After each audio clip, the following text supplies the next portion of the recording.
Buenos días a todos, bienvenidos a esta nueva conferencia en el segundo día de la 17ª Semana de la Comunicación y el sexto Festival FIAPER.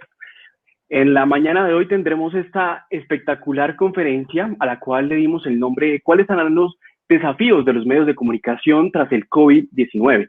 A cargo de nuestro gran invitado, Pepe Cerezo, director de Evoca Media y exdirector de Estrategia y Desarrollo de Negocio en Prisa.com.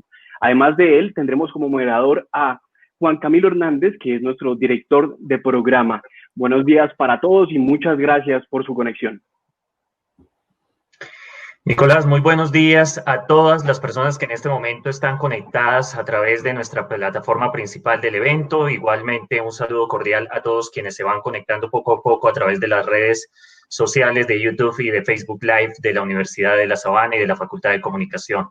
Para nosotros ha sido un placer compartir desde ayer con ustedes la 17ª Semana de la Comunicación y en el día de hoy tenemos un gran invitado para poder conversar precisamente sobre los retos y los desafíos que le esperan a los medios de comunicación, sean radio, prensa, nuevos medios, luego de la pandemia.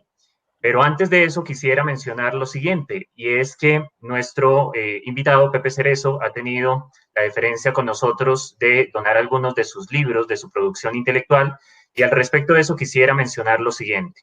A todos los que están conectados a esta hora, profesores, estudiantes, colegas de medios de comunicación, a toda la gente que está conectada en Argentina, en Uruguay, en España a esta hora, en Perú, les menciono esto, muy pendientes de la conferencia de Pepe durante los próximos 25-30 minutos, porque al terminar este espacio estaremos en la sesión de preguntas y ahí le pediré yo a Pepe que formule una pregunta que considere pertinente luego de su speech y yo haré también lo mismo sobre la conferencia de Pepe con otras dos preguntas porque haremos esto. Entregaremos 2 ejemplares durante esta sesión del libro Los Medios Líquidos, que es uno de los libros de Pepe, y un ejemplar de Los Medios ante los modelos de suscripción. Como les he dicho, pediré a Pepe que haga una pregunta sobre su speech al finalizar este espacio. Yo haré otras 2. Y los primeros o la primera persona en contestar cada una de estas preguntas podrá llevarse estos ejemplares. Adicionalmente, para nuestro público en las redes sociales, estaremos sorteando durante todo el día otro ejemplar de cada uno de estos libros que he mencionado. Y agradezco de nuevo también a Pepe que ha tenido la deferencia de que tengamos nosotros también en la biblioteca otro par de los ejemplares de él para la consulta de nuestros estudiantes y profesores. Dicho eso, entonces, bienvenidos a todos. Este es el espacio o el marco de lo que nosotros denominamos en la Facultad de Comunicación Unisabana Ágora, un espacio para debatir las ideas más importantes sobre los avances de la comunicación y el periodismo de la mano de los líderes de la industria de este sector precisamente. En el día de hoy tenemos la fortuna de contar con Pepe Cerezo. Él es consultor experto en estrategia y transformación digital de medios de comunicación. Ha ocupado diferentes cargos de responsabilidad en compañías como Orange, Prisa o Roca Salvatella. Actualmente es el director de la consultora Evoca Media. Además, imparte la asignatura de Organización y Gestión de la Empresa Informativa en la Universidad Carlos III de Madrid. Es autor, como lo mencioné previamente, de los libros Los Medios Líquidos, la transformación de los modelos de negocio y Los Medios ante los modelos de suscripción, todos publicados por la editorial UOC. Entregaremos entonces algún par de ejemplares de estos a lo largo de la sesión. Pepe, buenos días para nosotros, buenas tardes para ti, bienvenido a la Facultad de Comunicación de la Universidad de La Sabana. El espacio y el público son todos tuyos. Muy buenas tardes, días para vosotros y para todo el resto de los que estáis en Latinoamérica. Para mí es un placer poder participar en este Ágora, no es un nombre tan bonito en estos tiempos que corren, de la necesidad de compartir y difundir y debatir sobre todo sobre lo que nos está sucediendo a nivel mundial y en este caso con lo que está sucediendo en los negocios, y es un poco en los negocios en lo que se refiere a los medios de comunicación, que es un poco mi especialidad. Cuando hablaba con Juan Camilo, la idea era preparar unos retos, o sea, abordar cuáles son los retos principales de las industrias periodísticas en esta era post-COVID. como bien decía Juan Camilo, yo soy consultor, con lo cual me dedico a ayudar precisamente a las empresas en este proceso de transformación, y más ahora con el COVID. Y aparte intento hacer un trabajo de investigación para compartir ese conocimiento de lo que está pasando en los medios con los que trabajo y también en el análisis de otros mercados, para que se pueda, ya digo, debatir, porque sí creo en el conocimiento, tiene que ser abierto, ¿no? Y el conocimiento, esto que nos ha dado también Internet desde sus comienzos, que podamos compartir y debatir de forma conjunta en todas las latitudes del mundo. Por eso tenemos una línea dentro de nuestra agencia, de nuestra consultora, de papers que se pueden descargar y son gratuitos y que ayudan precisamente a este análisis de lo que está sucediendo. Y además, como bien decía Juan Camilo, pues tengo varios libros que tengo el placer de compartir con vosotros, mínimamente para la biblioteca y ese mini concurso, que creo que es una buena idea. Dicho eso, y entrando ya en materia, para no alargar mucho y que dé tiempo, por supuesto, a la conversación y a las preguntas que me podáis hacer, nos encontramos en un nuevo escenario que se ha visto acelerado. A mí me gusta mucho el libro de Nassim Taleb, que es un economista de origen libanés, que analizaba ya hace casi una década cómo algunos procesos o algunos acontecimientos que no estaban previstos modificaban la realidad y modificaban el escenario en el que nos movíamos. Internet yo siempre lo he visto como esa tecnología disruptiva que cambia todo el ecosistema precedente y crea uno nuevo. Y este cisne negro además se ha visto impulsado por cambios que estamos viendo constantemente y que la pandemia o los efectos de la pandemia producida por la COVID, pues ha venido a acelerarlos, ¿no? Como decía, y a producir tendencias que ya veíamos que se estaban produciendo, pues acelerarlas muchísimo más, ¿no? Me gusta mucho la portada del New York Times que sacó, hay otras parecidas, el Globo la sacó, El Mundo también en España, ¿no? De cómo esa distancia social nos ha llevado también a un cambio de modelo de nuestra relación con los hábitos de consumo, con los medios y con la información.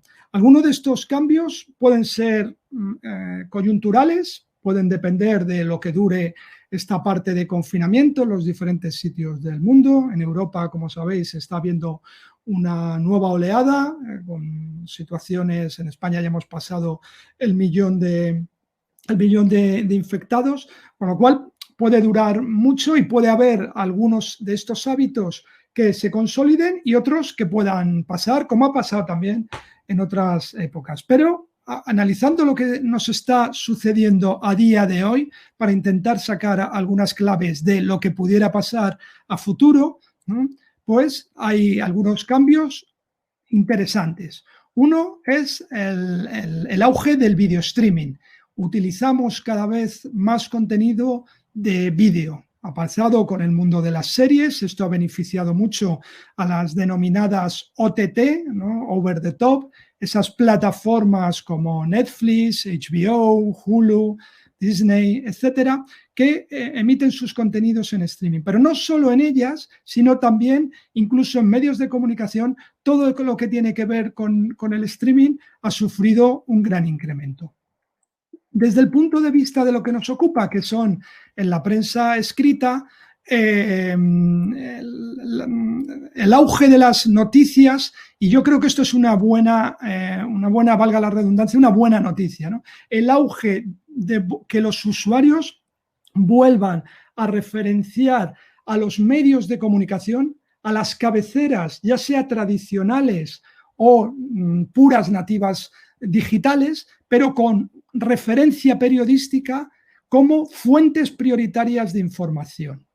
algo que se había difuminado, sobre todo entre las audiencias más jóvenes, en favor de las plataformas digitales, en las que los usuarios accedían a la información en ese concepto de feed, ¿no? de flujo informativo, en el que daba igual cuál fuera la fuente original de la información. Era simplemente el enlace en el que pinchabas y el que la referencia del autor era casi irrelevante.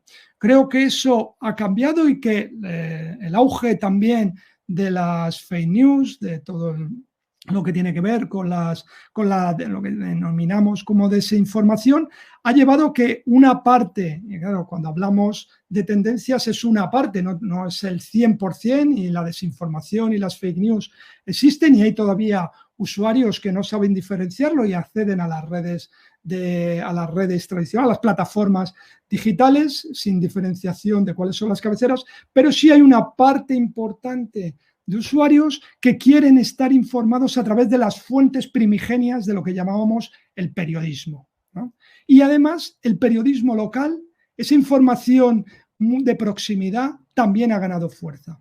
Creo que eso de consolidarse es una tendencia dentro del magma de malas noticias en el que nos movemos, que es algo a tener en cuenta para los que nos dedicamos al mundo del periodismo y al auge a la consolidación de las empresas periodísticas. Otro eje importante y que hablaremos con más detalle en los retos es la aparición de nuevos formatos y la demanda de los usuarios por nuevos formatos. Hablábamos del streaming, pero también nuevos formatos como el audio. El podcast es una tendencia que seguramente ha venido para quedarse.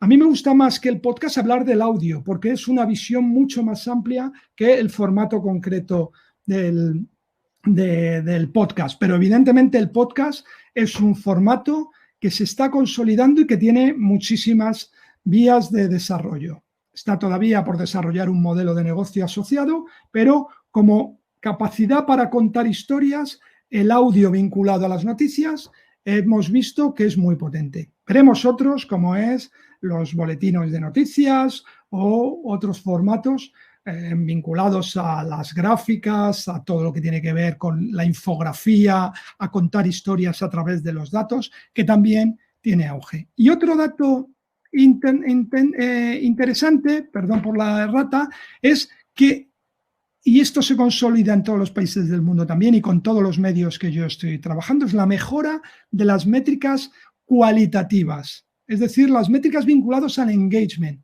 a la relación de las cabeceras de los medios con sus lectores. Ya no son solo métricas de crecimiento exponencial de audiencias, que también, sino de esas que indican que hay una mayor relación, interconexión e interés por parte de los usuarios. Es decir, métricas como el número de páginas vistas, el tiempo de lectura, el tiempo en el que los espacios en los que colaboras, participas, escribes comentarios, compartes con otros. Todas esas métricas y sobre todo lo que es más tiempo dedicado a leer noticias, ¿vale?, se han incrementado. Y esa también es una buena noticia, porque indica que a los lectores les interesa lo que ven.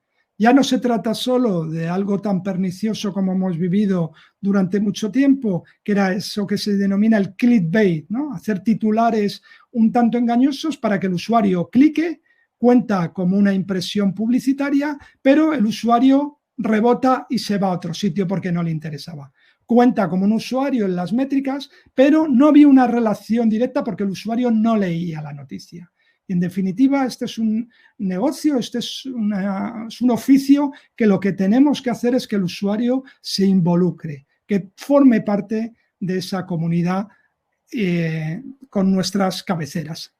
Y el COVID produjo, sobre todo en sus primeros estadios, y lo estamos viendo también en lo que va del año, una paradoja. Teníamos mejores métricas, los usuarios iban y estaban más tiempo que nunca con nuestras cabeceras, ¿no?, revertiendo esa tendencia de que eran las redes sociales la primera fuente de información, en la que los usuarios confiaban teóricamente para pasar esa confianza a las cabeceras, pero la publicidad, por diferentes factores, no iba acompañada. El principal factor es que muchos anunciantes, lógicamente con el confinamiento, en los primeros 2 meses, dejaron de anunciarse, directamente pararon. Además, hubo, ¿cómo decirlo?, problemas que ponían en evidencia también un modelo complejo y en el que no teníamos el control de ese modelo, que era todo lo que tiene que ver con la publicidad programática. Esa publicidad o ese ecosistema generado por máquinas, por servidores, que hacen pujas de compra de espacio publicitario de forma automática, casi sin que el soporte, en muchos de los casos, participara en ello. Y ello llevó a que algunos anunciantes, algunas agencias, en ese mecanismo que se parece mucho a la compraventa de acciones, por ejemplo, del mercado de valores, pues algunos agentes interrumpieran todas las palabras, toda la publicidad que pudiera ir, que estuviera asociada a un inventario en el que la noticia estuviera hablando de COVID. Entonces se producía esta paradoja, teníamos más información que nunca, más lectores que nunca, pero los anuncios no aparecían. Y eso ha producido una caída que todavía no se ha recuperado. Y veremos seguramente en lo que termine del año, estos son datos globales y también para el mercado español, de caídas que pueden ser en algunos casos superiores al 10%, incluso mucho más antes. Por lo cual, veremos cómo evoluciona el mercado del año que viene, pero es evidente que este año se cerrará con una caída que puede estar en torno al 16-20%. Ya digo, dependerá de cada mercado y cómo evolucione lo que quede de pandemia de aquí a que acabe el año, pero es evidente que hemos tenido más éxito que nunca en generar audiencias, en generar comunidad, pero al mismo tiempo no han ido acompañados los ingresos publicitarios, que mayoritariamente en casi todos los medios era la fuente principal de ingresos que tenían en esos modelos diversificados, pero era la fuente principal. Como os decía, la crisis programática, ¿no?, de la publicidad programática nos pone sobre aviso de un modelo que ya veíamos que era un tanto pernicioso, porque no teníamos los soportes, los medios no tenían, y luego veremos la importancia de los datos en este ecosistema y cómo eso también puede cambiar, pero que evidenciaba algo que ya veíamos desde hace tiempo, que el modelo publicitario en el que también las plataformas tenían una posición de dominio, era un modelo que no se podía sostener a lo largo del tiempo. Y como os digo, la llegada del COVID, ¿no?, y los efectos de la pandemia, evidentemente, lo que se producen es en que se convierten en un acelerador, en el gran agente de la transformación digital. El principal agente es el cambio que produce la necesidad de adaptarte a este nuevo ecosistema, que, como os digo, ya veíamos algunos síntomas previos al COVID, pero que el COVID ha sido un acelerador. Y ahí os planteo de forma rápida 5 retos. Para una charla que di en la SIP hace un mes, me salían hasta 15 retos. He intentado reducirlo, algunos se combinan, algunos son más, a lo mejor, de un mercado más que puede afectar a algunos negocios y a otros no, pero sí he querido hacer 5 ejes fundamentales del impacto del COVID y que son los principales retos a los que se enfrenta el sector de la prensa en su conjunto. Uno es el modelo de negocio y una evolución hacia el reader revenue, ¿vale? Como hemos visto que la publicidad se presentaba como un modelo, no voy a decir fallido, porque es un modelo que todavía es sostenible y que hay que apostar por él. No va a desaparecer la publicidad, evidentemente, y va a ser una fuente fundamental, pero veíamos que los usuarios, en esa necesidad de pasar más tiempo, de tener fuentes de referencia, estaban dispuestos a pagar por los contenidos de calidad, ¿vale? Insisto, es una tendencia que se veía desde hace 5 o 6 años en los mercados más avanzados. Otro cisne negro fue en su época el Brexit, la llegada de Trump a la Casa Blanca, que produjo un incremento de los pagos de suscripciones. Fueron también un acelerador, como ha sido el COVID, precisamente para luchar contra la emergencia de la desinformación y las fake news, y precisamente los mercados anglosajones, Reino Unido y Estados Unidos, y también Canadá, pues el incremento de esas suscripciones, de las apuestas porque los lectores pagaran por el contenido y que el modelo de negocio no fuera solo basado en la publicidad, pues ya estaba latente. Lo que hemos visto es que en otras latitudes, y muy especialmente en el mercado español, que apenas hace un año solo algunos medios locales, Vocento, Prensa Ibérica y algún otro esporádico tenía un modelo, el diario que tenía un modelo de membresía, pero los grandes medios generalistas no habían apostado por este medio, por este modelo de ingreso. Y lo que hemos visto es que el COVID ha sido un gran acelerador que ha tenido muy buenos resultados, como veis en esta gráfica aportada por Piano. ¿Vale? Pero nos encontramos ahora a un reto. El reto ha sido convertir a suscriptores, pasar de unos ecosistemas basados en grandes audiencias indiscriminadas a organizaciones orientadas a la segmentación que ofertan contenidos de gran calidad que pueden pagar los usuarios, ¿no? Ese es el gran cambio y habrá que intentar que se mantenga en el tiempo. Para mantenerlo hay dos claves. Convertir, es decir, hacer que esas audiencias indiscriminadas se conviertan en lectores y en lectores de pago, y algo incluso más importante, que es retenerlos. No vale solo con hacer promociones muy agresivas de suscríbete a mi medio de prueba y un euro o $1 al primer mes, si luego no hay una estrategia y una calidad de producto y servicio lo suficiente para mantener y que el usuario se permanezca en el tiempo. Que este es muy importante, son datos de un estudio que hicimos precisamente en el paper que presentamos y también aportados por varias fuentes y entre ellas también Piano, que el gasto para la adquisición de un nuevo suscriptor, ¿no?, en esta parte de la conversión, ¿vale?, nunca podrá ser superior a 1/3 del promedio de ese indicador tan importante que es la vida del cliente, lifetime value, es decir, todo el tiempo que el usuario va a estar relacionado como suscriptor dentro de mi site. Es un dato, es un valor promedio, pero nos alimenta la visión de que tan importante como la conversión y cómo convertimos es qué capacidad tenemos de retenerle a lo largo del tiempo. Y sabemos que los 3 primeros meses en ese proceso de retención es fundamental, porque a partir de los 3 meses, si no somos capaces de ofrecer un gran producto y servicio, la retención disminuye. Ese otro indicador que utilizamos mucho, que es el churn, ¿no?, el abandono, el ratio de abandono. Y por eso yo hago mucho hincapié en la necesidad de establecer estrategias de lo que hemos llamado el onboarding, ¿vale?, en la capacidad en los 3 primeros meses de nuestra relación con el lector que ya es suscriptor, ser capaz de crear hábitos de consumo, ¿vale?, que se habitúe, que nos visite diariamente, que le demos valor constante, porque si no es un poco como aquí pasa mucho cuando a principio de año te suscribes a un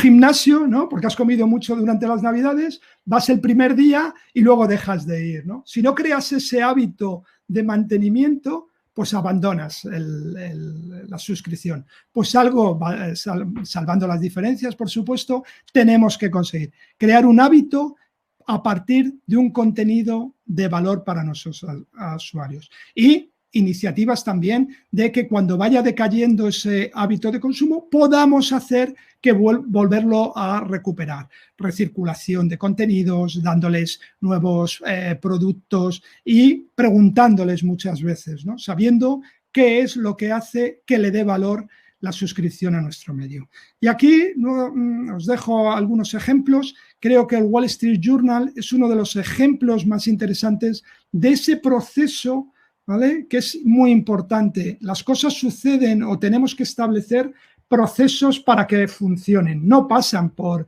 ley natural, no pasan por casualidad. Y aquellos que hacen procedimientos y que los analizan y los miden tienen más capacidad de que salgan bien. Y el Wall Street Journal en este sentido es muy importante.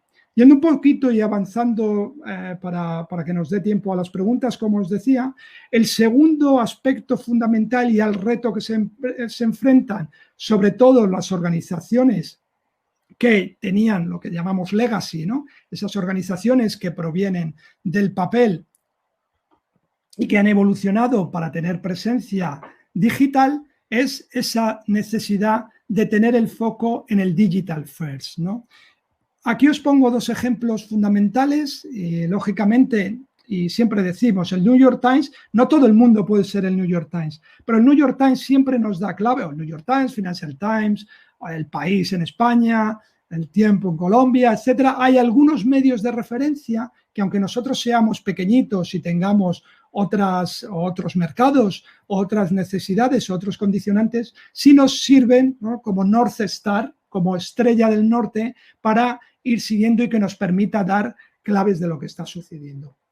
Creo que este decálogo, bueno, son 13, pero podríamos definirlo como decálogo de los puntos fundamentales para el New York Times son fundamentales. Creo que es el ABC más importante de lo que podríamos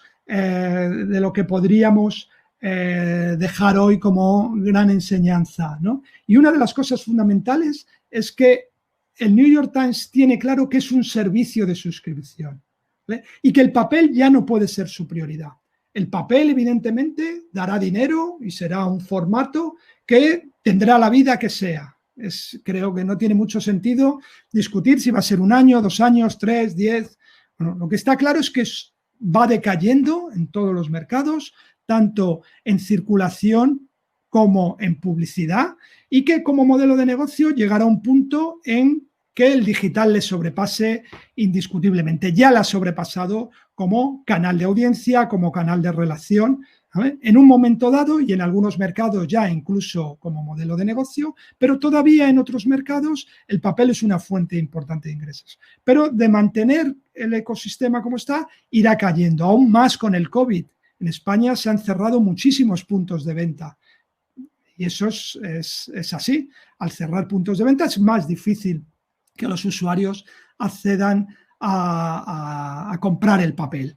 Por lo tanto, también ha habido una migración de esos usuarios que se han pasado al modelo de suscripción digital. Entonces, aquí me quedaré con eso. Somos un servicio de suscripción y el digital tiene que ser nuestro principal objetivo de futuro. Y aquí aparece el móvil, aparece los contenidos en diferentes plataformas, etcétera, etcétera. El podcast como formato, pero la clave es que toda la orientación tiene que estar vinculado al modelo digital. Y, como os decía, hay otros mercados que les pasa parecido y no son tan relevantes como el New York Times, siéndolo en su mercado. Le Parisien creo que muestra también esa tendencia que lo estamos viendo también en España y en el resto de mercados y también en el latinoamericano. Y lo mismo, cada vez que sus responsables establecen cuáles son las líneas fundamentales de su estrategia, la apuesta decidida por lo digital. Si había dudas durante años anteriores, creo que el COVID ha puesto el foco en que la digitalización ya no es que sea el futuro, es que es el presente. Y eso conlleva, como veremos más adelante, reducciones de costes de la edición impresa, menos inversión en esa parte para dirigirla a la parte digital, ¿vale? Y un apéndice que es la información local como eje también muy importante de enganche y de relación con nuestros usuarios. Hemos dicho el cambio de modelo del negocio hacia el Red Revenue, hemos dicho que el Digital First, y aquí esta es un poco más tecnológica, pero creo que es también una tendencia que se va a producir y que tiene que ver cómo las plataformas tecnológicas han tenido una mejor gestión de la publicidad, porque tenían claro que lo importante era el dato, lo que se llama el dato de primera parte, ¿no? El dato real que tenemos de registro de nuestros usuarios. Y eso, como sabéis o como estaréis informados de las noticias que aparecen, ya hay algunos navegadores que no permiten las cookies de tercera parte, con lo cual, y como decía anteriormente, el modelo publicitario se va a ver muy modificado porque ha estado toda la programática consolidada o basada en esos cookies de tercera parte, ¿vale? Entonces, para no entrar en temas tecnológicos, porque es un tema bastante complejo, lo que produce este cambio, y Chrome, Google ya ha anunciado que también el año que viene será de los que eliminen o no permitirán las cookies de tercera parte, con lo cual va a ser muy rápido. Los medios tienen que establecer estrategias para que su publicidad no dependa de las cookies de terceros. Y esto aparece como una posibilidad para los medios, curiosamente, porque aquellos que sean capaces de obtener más datos de primera parte, es decir, datos de registro que sus usuarios les den, es decir, que el usuario esté logado cuanto más tiempo posible, ¿de acuerdo? Y no dependamos tanto de las cookies, y evidentemente las cookies también tienen vida, no van a desaparecer de un día para otro, pero el mercado publicitario va a verse modificado. Con lo cual, aquellas empresas periodísticas que sean capaces de establecer estrategias de captación de datos de primera parte y de explotación de ellos desde el punto de vista publicitario, van a ser beneficiarias. Y ahí estamos viendo que muchas de las grandes empresas, realmente es evidente que aquellas que tienen más capacidad para la innovación y para la inversión tecnológica, están desarrollando sus propias plataformas para explotación de datos, ¿vale? Y cambiando un modelo de publicidad no tanto vinculado a la cookie, sino vinculada al contexto informativo. De nuevo, el brand safe, los entornos en los que hay una visión periodística y un control, en el buen sentido, del contenido y de la calidad, incluso en el ámbito publicitario, van a verse beneficiados, que era algo que no pasaba este mundo programático muy sometido a la optimización vinculada a las máquinas, ¿no? A los servidores. Y un cuarto punto, y vamos avanzando rápidamente, que es la necesidad también de llegar a nuevas audiencias, ¿vale? Siempre hablamos de los millennials, pero no solo. Es decir, es crecer nuestro ámbito de influencia gracias a nuevos contenidos y nuevos formatos. Y aquí siempre hago referencia a los medios líquidos, como los nombres son importantes. En plena pandemia, y este es un debate complejo porque la BBC se somete también como radiotelevisión pública de Reino Unido a cómo va a ser su modelo de sostenibilidad a futuro, pero ellos decían en plena pandemia que iban a cambiar incluso el nombre de lo que se referían con televisión y radio, porque los usuarios demandaban otro tipo de relación, otro tipo de canales, ¿no? Entonces, por eso la BBC iba a hablar ya de audio streaming o radio streaming, ¿de acuerdo? Es un cambio sutil, pero que sí muestra un cambio de tendencia en la que hay que buscar y hay la necesidad de abstraernos puramente del canal en el que emitimos e ir a conceptos mucho más vinculados a la marca y al producto y servicio que ofrecemos a nuestros lectores, ¿vale? Es un cambio, insisto, un poco sutil, pero que nos lleva a la necesidad de buscar nuevas audiencias y nuevas audiencias a través también de nuevos formatos. Y aquí vemos una tendencia que es interesante. Llevamos años hablando del auge de los boletines de noticias y de los newsletters, ¿vale? Pero el newsletter, lo bueno que se ha convertido, es la tendencia que vemos ahora, es la no dependencia de una estructura compleja para emitir contenidos. Y me explico. ahora un medio que necesitaba un periódico, necesitaba un CMS, necesitaba una gran capacidad de distribución. Ahora los newsletters y algunas plataformas que han aparecido permiten que periodistas o grupos de periodistas utilicen estos newsletters para editar y crear información de forma muy sencilla, en la que la tecnología no es tan importante como la capacidad que tengamos de distribuir y llegar a lo que hablo del one-to-one, ¿no? El periodista que se dirige a una audiencia independientemente de que tenga un site complejo que se posicione en móvil, simplemente con un boletín de noticias. Y están surgiendo modelos que en Estados Unidos como The Skin o periodistas recientemente, el editor de Vice, de Business Insider, que han salido de esas estructuras periodísticas más tradicionales para abrir vías de comunicación, creando información, ya sea por agregación o creando su información propio a través de plataformas como Subtrack, y que permite esa relación directa con esas nuevas audiencias. Entonces, las dos tendencias: cambio en los modelos de distribución para llegar a nuevas audiencias, cambio de los contenidos y de los formatos, y también la posibilidad de periodistas que creen comunidades sin necesidad de grandes estructuras periodísticas. Y por último, ¿todo esto en qué afecta al periodismo y a las organizaciones? Pues cambios fundamentales y muy importantes.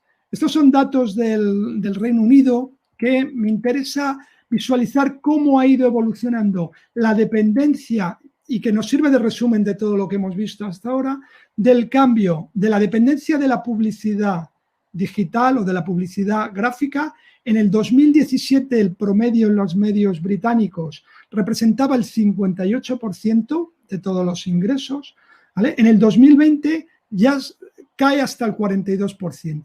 Y lo que es más importante, las suscripciones, que en 2010 representaban el 7% del split de resultados, ¿vale?, ahora representa ya el 22%. Eso que nos lleva a que estamos evolucionando, como decíamos, de modelos de organizaciones orientadas a grandes audiencias para explotarlas a través de la publicidad, a una relación más directa con nuestros lectores que hace que ellos paguen por las noticias a través de las suscripciones. Y eso nos va a llevar, y el COVID lo ha acelerado también, a repensar las estructuras organizativas. Casi todos, y ha habido muchísimos despidos, incluso en grandes empresas que les iba bien, como The Atlantic, ¿vale?, porque sus áreas comerciales estaban pensadas precisamente para ese modelo en el que la publicidad era el principal fuente de ingresos. Si vamos hacia modelos de suscripción, necesitamos otro tipo de organizaciones. Y lo mismo sucede en la necesidad, si hemos cambiado los formatos y los modelos de distribución, necesitamos incorporar nuevos perfiles en nuestras organizaciones. Estos son dos anuncios reales de la semana pasada, como Quartz Media, un medio muy interesante que precisamente era de Atlantic y luego fue vendido a una empresa japonesa que precisamente ahora también lo quiere vender, ¿vale? Ha sacado un puesto de subdirector de editor de emails, ¿no? Precisamente esa persona encargada de la agregación o de la formación de contenidos para los newsletters, para los boletines. Y también relevante, como el New York Times ha sacado un editor especializado en contar historias a través de nuevos canales como es Instagram, ¿vale? Están incorporando también, por ejemplo, para editar vídeo en TikTok, en otras fuentes.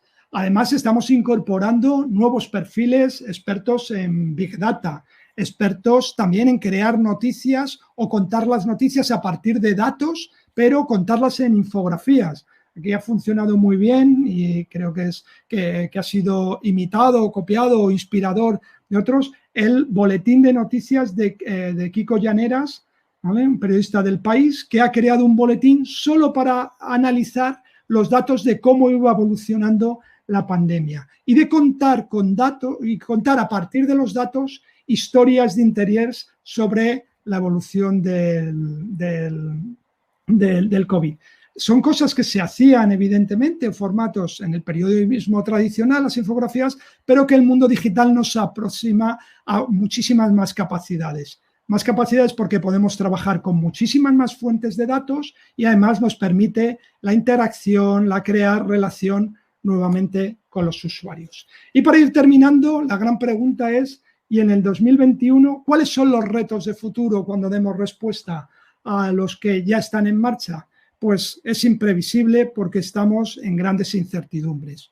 Creo que una incertidumbre va a ser cómo evolucione todo lo que tiene que ver con la pandemia, lógicamente, y la vacuna, y el otro es algo fundamental que va a tener también que ver con la evolución, lo que conlleva el cambio en las elecciones en Estados Unidos y qué pueda pasar con el tema de qué vaya a pasar cuando analicemos, cuando hayan pasado, independientemente de quién gane, de las fake news, qué importancia han tenido, la desinformación, etcétera.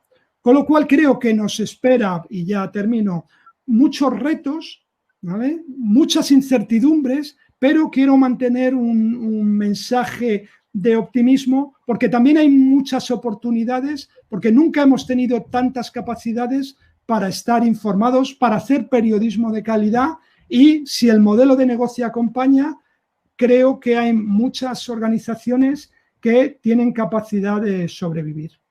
Así que muchísimas gracias por vuestro tiempo y estoy abierto a los comentarios, dudas que me queráis hacer.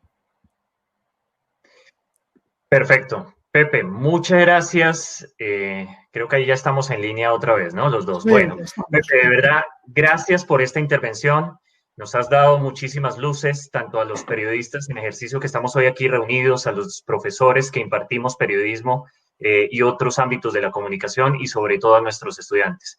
También me quedo con esta idea del optimismo y nunca ha habido tantas oportunidades y tantos elementos y herramientas para hacer un gran periodismo y un periodismo de altísima calidad que contribuya en la salud democrática de nuestros países. Pepe, hay varias preguntas. Voy a pedirte esto y es respuestas cortas para tratar de dar cabida a todos los interrogantes. La primera de ellas, de María Victoria Vega. ¿Cómo se puede retener a la audiencia de un medio cuando hay un público que ha estado dejando de consumir noticias por una sobresaturación de información y también por estar cuidando su estado emocional? Muy buena pregunta, María Victoria, y ese es uno de los grandes retos, ¿no? He dicho, ¿cómo generar audiencias fieles? Lo que hemos visto es que, y como decían los datos iniciales, es cuando el periodismo, las industrias periodísticas son capaces de generar información de valor, que aporta valor a los usuarios, estos las aceptan y son bienvenidas. Perdonad, que entraba una llamada. Son bienvenidas. ¿Cómo? No hay una fórmula, ¿no? Que digamos, la fórmula secreta es hacer este tipo de periodismo. La fórmula secreta es conocer a nuestras audiencias y darles aporte de valor. Si nos basamos en generar noticias indiscriminadas, que era lo que en algunos medios se ha hecho por esa necesidad de tener muchos clics y que daba igual que el lector leyera, simplemente contaba, porque contaba la impresión publicitaria de que se accediera y se fuera, no tenía aporte de valor. Lo que estamos viendo es que aquellos medios que sí lo generan, y podría hacer muchos ejemplos, pero estamos viendo los datos que están acompañando a los modelos de suscripción, son porque hay una parte importante de usuarios. Lo que es interesante será saber cómo de grande es esa parte y cómo somos capaces de hacerla crecer, que son capaces y que somos capaces de pagar porque esas cabeceras nos dan información de valor. A medida que eso se consolide, ¿vale? Toda esa información que tú decías, esa desinformación, ese exceso de información, pues se irá diluyendo, creo. Al menos intento ser positivo en ese sentido. Pero no hay una fórmula secreta que lo consiga. Es dar a nuestras audiencias valor en función de las necesidades de cada audiencia, lógicamente. Seguimos avanzando en este Unisabana Ágora de la Facultad de Comunicación con la presencia de Pepe Cerezo, que nos atiende muy amablemente desde España a esta hora. ¿Cuál crees, dice Esteban Escobar, cuál crees, Pepe, que ha sido la mayor lección de los medios de comunicación que han tenido que aprender durante la crisis sanitaria? Yo creo que ha habido una interesante, que es la capacidad de adaptación, ¿no? Hemos visto cómo, y eso parecía impensable hace un año, ¿no?, que el gran porcentaje, casi diría el 100%, pero bueno, vamos a decir el 99,9% de los medios, en cuestión de días o incluso de horas, fueron capaces de seguir emitiendo, de seguir haciendo información, incluso sin ir a las redacciones. O sea, las redacciones se pararon, ¿no? Entonces, hacer un periódico digital desde casa, de redacciones distribuidas, es complicado, pero al mismo tiempo es que supieron y han sabido seguir haciendo información y siguiendo sacando, o sea, y manteniendo las ediciones en papel. Creo que eso, como industria, es un reto que, si se lo hubieran tenido que plantear de forma planificada, hubiera sido imposible, ¿no? Si hubiéramos, cualquier periódico del mundo hubiera dicho, bueno, vamos a empezar a hacerlo, el periódico con toda la redacción, no solo la redacción, equipos técnicos, equipos de mantenimiento, etcétera, etcétera, cualquier servicio desde sus casas, ¿no? Ese proyecto hubiera sido de años, de planes de contingencia, análisis, consultores, y esto, la necesidad del COVID hizo que rápidamente la organización se pusiera. Creo que eso es un cambio cultural digital sin precedentes, ¿no? Veremos cómo se consolida, pero creo que ese es el gran aprendizaje, ¿no? Se ha inculcado en gran parte de las organizaciones la necesidad de adaptarse al cambio, y ese es uno de los cambios culturales digitales más importantes. La pregunta la formula ahora Juan García. Dice, ¿cómo los medios protegen la información que presentan ante la manipulación en las redes sociales y que muchas de ellas, de estas informaciones en redes, generan contenidos falsos? Vale, ese es otro de los retos. No he hablado, lo tenía cuando lo de la SIP, el tema de las fake news. Hoy quería destinarlo más al mundo del negocio y de la transformación de la organización. El tema de las fake news y de la desinformación es un problema social, ¿no? Es un problema de sociedad del siglo XXI que nos afecta a todos. Afecta a políticos, afecta y mucho a las plataformas tecnológicas, que son el gran driver de en dónde se produce esa desinformación, afecta a los periódicos, a los periodistas que tienen que extremar su capacidad de crear contenidos y ser extremadamente rigurosos en las fuentes y en no ser manipulados, y también, y no menos importante, la de los propios usuarios, en saber y no dejarnos manipular, porque está, y hay muchos estudios de ello, que hay una parte también de nosotros mismos que nos interesa más creer lo que refuerza nuestra idea política, ideológica, la que sea, que lo refuerza sin comprobar si es verdad, sino de dónde nos llega. Entonces yo siempre lo digo, cada vez que cualquiera de nosotros hacemos un retweet o lanzamos una noticia en WhatsApp de un enlace que nos ha llegado, pero porque nos hace gracia o porque refuerza una idea que te viene bien a tu ideología, la que sea, ¿vale?, y lo mandamos sin comprobar que es verdad o un mínimo de criterio de dónde viene esa fuente, estamos contribuyendo también a la desinformación. Entonces, los periodistas tienen un papel fundamental, ¿vale? Los políticos también, fundamental, no solo en las legislaciones que puedan hacer para evitar todo lo que tiene que ver con la desinformación, sino una parte importante es que no se beneficien de esa desinformación, ¿no? Que no formen parte de mentir o de utilizar también las informaciones para beneficio propio. Con lo cual, y las plataformas tienen que dar respuesta también, algunas veces incluso en contra de su propio negocio. Estamos viendo con que no se pueda publicitar información falsa o que haya medios, lo estamos viendo en las elecciones en los Estados Unidos, ¿vale?, que tengan capacidad de evitar que esa desinformación, porque ahora mismo el gran agente donde no los causantes pero sí participantes del ecosistema donde se produce esa desinformación es en las plataformas. Entonces las plataformas tienen que también ser muy rigurosas, incluso aunque vaya en contra de su propio negocio para evitarlo. Están haciendo cosas, pero creo que, como digo, es un factor social que afecta a todos y cada uno de nosotros. Pepe, sobre esto mismo, Carlos Solarte nos pide una precisión cortica y es ¿cómo han hecho los medios para frenar este tema de la propagación de las fake news en momentos precisamente de pandemia? No sé si de pronto, Pepe, nos ofrezcas un ejemplo exitoso en esta dirección. Bueno, aquí, por ejemplo, están saliendo grupos de periodistas, organizaciones como Maldita.es, que se han convertido en fact-checker de la información de lo que otros medios o de lo que los políticos están haciendo. Y están haciendo un magnífico trabajo para eso. Cuando en un debate electoral o en un debate en televisión un periodista o grupos o políticos mienten, pues desmentirlo con la fuente original, ¿no? Si están diciendo que el paro ha subido y ellos ponen, no, pues el paro ha bajado según datos que usted utilizó. Y lo mismo a los periodistas. Eso que esas fuentes externas, y ya digo, Maldita en España está haciendo un trabajo, se está asociando con otros medios, ¿vale?, para participar. Creo que es el mejor ejemplo de acción que se puede hacer en ese sentido. Avanzamos ahora con la pregunta de la profesora Ilva, directora del programa de pregrado nuestro también en comunicación corporativa, y ella pide a Pepe una respuesta sobre esto. ¿Cómo los medios de comunicación pueden fomentar el activismo en las audiencias para generar y consumir contenido responsable en las redes sociales, ayudando a cambiar el modelo de negocio?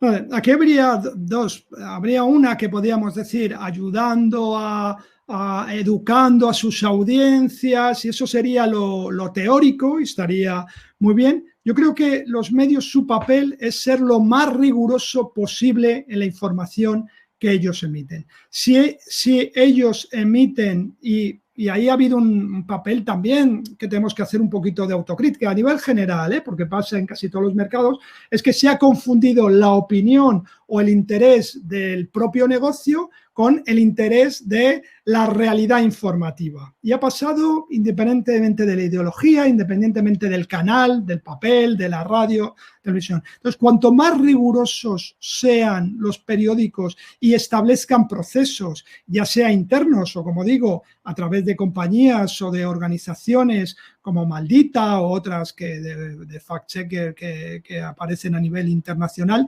y más exigentes sean con la relación que tienen con sus usuarios, ¿vale?, será la mejor fórmula de que el usuario sepa, el lector, sepa interpretar de cuando la información es buena entre comillas, es real, está bien consolidada, está contrastada, es decir, y no se suma a los objetivos de negocio o partidistas que pudiera tener ese medio. Sé que es difícil, evidentemente, ¿no?, y es la piedra angular de lo que ha sido el periodismo a lo largo del último siglo y medio, pero en el mundo digital esa función es muy importante. Y si además puede educar, puede fomentar, pues eso es fundamental. Pero con tal de no caer en los errores que han hecho los que hacen desinformación, pues que han hecho también muchos medios, el clickbait en redes sociales para captar tráfico falso, o sea, titulares más o menos falsos o especulativos para atraer más tráfico. Pues esas medidas, por ejemplo, habría que eliminarlas de cualquier redacción que aspire a combatir las fake news. El director de Boca Media está en este momento atendiendo a nuestras inquietudes en este Unisabana Ágora. Ahora viene la pregunta de Charif y es, ¿se puede hablar de la muerte de los medios tradicionales y más bien hacer un tránsito hacia un noticiero multiplataforma, personalizado y postpublicitario digital? A mí no me gusta hablar de la muerte, ¿no?, sino más de la transformación. El papel, como decía, evidentemente, la influencia y el rol que tenía, tanto social como de modelo de negocio, estamos viendo, para no decir que se está muriendo, está decayendo, ¿no? ¿Cómo evolucionará? Pues evidentemente sus buenos tiempos pasaron y es así. Entonces creo que lo importante es, como decía la pregunta, orientarse hacia la multidistribución y las multiplataformas, siendo importante el que tu cabecera, ¿vale? Yo hago mucho hincapié y me interesa mucho cómo generar cabeceras que den confianza, ¿vale? A través de los contenidos y que luego distribuyas independientemente del canal. Si además tienes capacidad de controlar los datos y de hacer un modelo no solo post-publicidad, sino de diversificación, en el que la publicidad tiene un valor, ¿vale? Pero ese modelo publicitario que esté adecuado a las necesidades también de nuestros usuarios, no solo de nuestro negocio, ¿vale? Entonces creo que sí, que en cómo estaba formulada la pregunta, creo que está la propia solución. El único tema es que no es una muerte, sino una transformación. Pepe, voy a tratar de resumir dos preguntas aquí en una y es, Ingrid pregunta y más adelante otra estudiante también hace una referencia sobre esto y es, primero, ¿cuáles son las habilidades fundamentales de los comunicadores para desenvolverse en el escenario post-pandemia? Y si eventualmente hay todavía garantía para nosotros los periodistas de seguir trabajando en los medios tradicionales o más bien tener la posibilidad de emplearnos a futuro como freelance o como periodistas independientes. Vale, entiendo que cuando me preguntáis comunicadores se refiere a periodistas, ¿no? No solo comunicador el que da en la cámara, sino cualquier modelo de periodista, ¿no? Entiendo que que el concepto se refiere a eso, ¿no, Juan Camilo? Sí, en efecto, así es, vale. Pepe.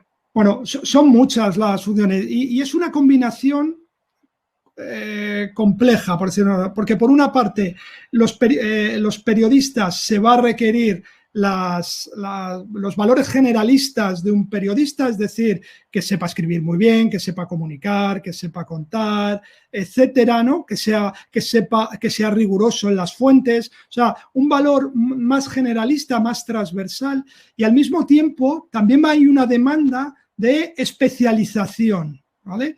Veremos si estamos observando periodistas que cumplen esos factores, pero que además tengan manejo de herramientas de Big Data, como os decía, o herramientas de cómo contar las historias de otras fórmulas. Hemos visto esos dos puestos que estaban buscando, eran periodistas, pero con una orientación diferente. Se les pedía comunicar bien, si veis el description job, es el típico de un periodista, pero lo que le da aporte de valor es esa especialización, de saber contar la historia de forma diferente en una nueva plataforma como Instagram o como TikTok. Entonces, al mismo tiempo, hay otros aportes de valor que tendremos que ir aprendiendo y que ya son fundamentales, que tienen que ver con el análisis de audiencias, manejar las herramientas tradicionales de pues son Google Analytics, Omnitour, etcétera, saber introducir factores de conocimientos digitales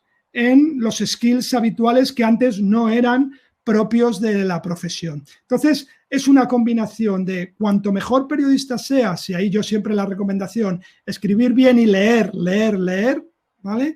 Y, por otro, especialización en algún campo, ¿vale? Creo que esa es una combinación que funciona. Y siempre la adaptación, la formación continua. Esas son otras claves que yo digo mucho a mis alumnos, incluso a la gente que trabaja conmigo y que me intento aplicar yo mismo, que es estar siempre al día, intentar, o sea, la transformación digital, tanto de organizaciones como de personas, no tiene un punto final, ¿no? Es decir, yo ya he hecho un curso de marketing online, o ya sé de CMS, o ya sé de data, y ya me olvido porque esto va en constante cambio. Y entonces tenemos que estar en permanente revisión de aprendiendo a aprender, que es olvidando las cosas que ya no nos sirven y aprendiendo otras nuevas, ¿no? Estando en una ágora universitaria, pues creo que es un buen mensaje. Y por otra parte, la otra pregunta es, creo que hay muchos espacios. Las organizaciones periodísticas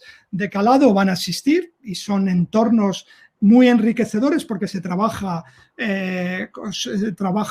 con mucho conocimiento y muy transversal y muy versátil y muy variado, y también creo que va a haber posibilidades de freelance, que puedas trabajar para distintos sitios o incluso, como decíamos antes, de capacidades de crear tu propio medio, ¿vale? Sabiendo las dificultades. No cualquiera puede crear un newsletter y que al día siguiente tenga un modelo viable, evidentemente. Entonces, tendremos que ir modulando. Mi recomendación siempre es que en los inicios se trabaje en organizaciones lo más grandes posibles, o bueno, grandes, en organizaciones en las que haya trabajo en equipo, porque se aprende mucho, se aprende el oficio, y a medida que se vaya desarrollando uno, pues pueda y tenga ya una marca consolidada, tenga un nombre consolidado, pues pueda crear a lo mejor ese modelo de freelance o incluso de su medio propio.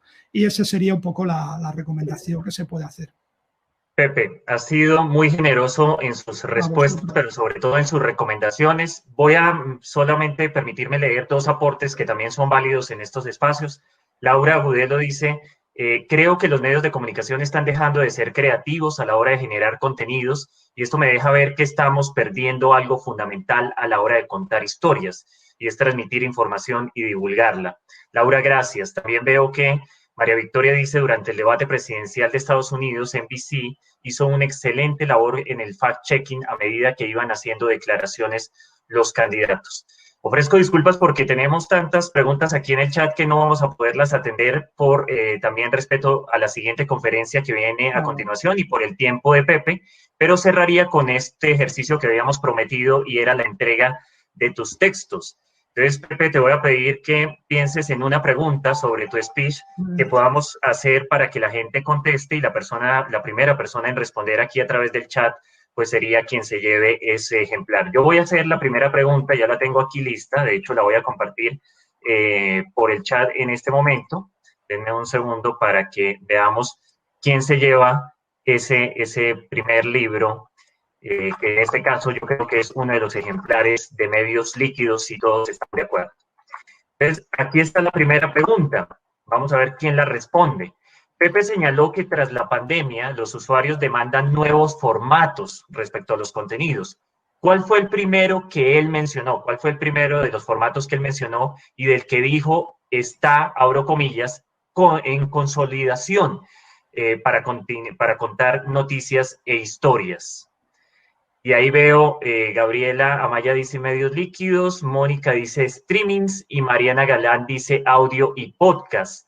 Ahí hay 3 respuestas. ¿Cuál es la correcta, Pepe? Yo creo que la correcta va por el lado de Mariana Galán, ¿no? A ver, el nuevo ¿cuál es la de formato Mariana? que está, audio y podcast. Audio y podcast, sí. Audio y podcast, perfecto, Mariana. Entonces, eres la feliz ganadora del primer ejemplar de medios líquidos. Vamos a entregar un segundo ejemplar de medios líquidos, entonces, que te pediría a ti, Pepe, que formules la pregunta correspondiente, por favor. Perfecto, pues yo creo que como resumen, ¿cuál consideran que es el modelo de negocio que se va a establecer, que se va a consolidar como futuro para los medios tras la pandemia? Perfecto. ¿Cuál será el modelo que se consolidará, modelo de negocio tras la pandemia para los medios de comunicación? Veamos cuál es la primera respuesta en esa dirección. Estamos aquí esperando en el Yo chat. es que no las veo, Juan Camilo, las veis vosotros las respuestas. Por eso ya, perfecto. Dice Gerson Fabián, frente a la pregunta, los videos streaming, las noticias en el especial local, los nuevos formatos de audio y métricas. María José Alarcón dice suscripciones. Juan Daniel Rodríguez dice modelo de suscripción. Laura Godelo también concuerda en suscripciones. ¿Cuál es la respuesta, Pepe? Serían reader revenues, que en definitiva son las suscripciones, evidentemente. Perfecto. Entonces, voy a mencionar que el primero en haber dicho eso fue María José Alarcón. Enhorabuena, fue la primera persona en señalarlo. Y el último de los ejemplares que daremos es el de los medios ante los modelos de suscripción. Y la pregunta la pongo aquí en el chat en este momento. Vamos a ver quién es la primera persona en responder la pregunta y es la siguiente. En los medios no basta con la conversión de usuarios eventuales en suscriptores. ¿Cuál es el reto o la tarea siguiente después de la conversión? Y Pepe lo señaló muy temprano en su conferencia. Vamos a ver cuál es la primera persona en atender a esta pregunta. Y les diré también que Perfecto. Responde María Victoria Vega y dice retener a la audiencia. Creo que esa es la respuesta, ¿no, Pepe? Perfecto, sí, correcta. Muy bien, entonces a través de nuestros productores contactaremos a estas personas para hacerles llegar el ejemplar con su tapa blanda que tiene elaborado Pepe, a quien le agradecemos mucho por haberlos donado. Habrá otros 2 ejemplares que se van a sortear en las redes sociales en el transcurso del día, pendientes de Instagram y del Twitter y de Facebook de la Facultad de Comunicación. Pepe, muchas gracias. Gracias por compartir tus ideas y tus recomendaciones con nosotros en esta mañana. Ha sido un placer y, bueno, felicitar a la audiencia también. Creo que han estado muy atentos por las respuestas, con lo cual es la mayor satisfacción. Y nada, muchísima suerte a todos en vuestro futuro y a ver si algún día nos podemos ver en directo, presencialmente. Muchísimas gracias a todos y que tengáis muy buena tarde. Así será. Pepe, muchas gracias. Nicolás. Gracias, Nicolás. Muchas gracias a todos. Muchas gracias a todos por hacer parte de esta 17ª semana de la comunicación y al gran invitado Pepe por hacer parte de este Unisabana Ágora.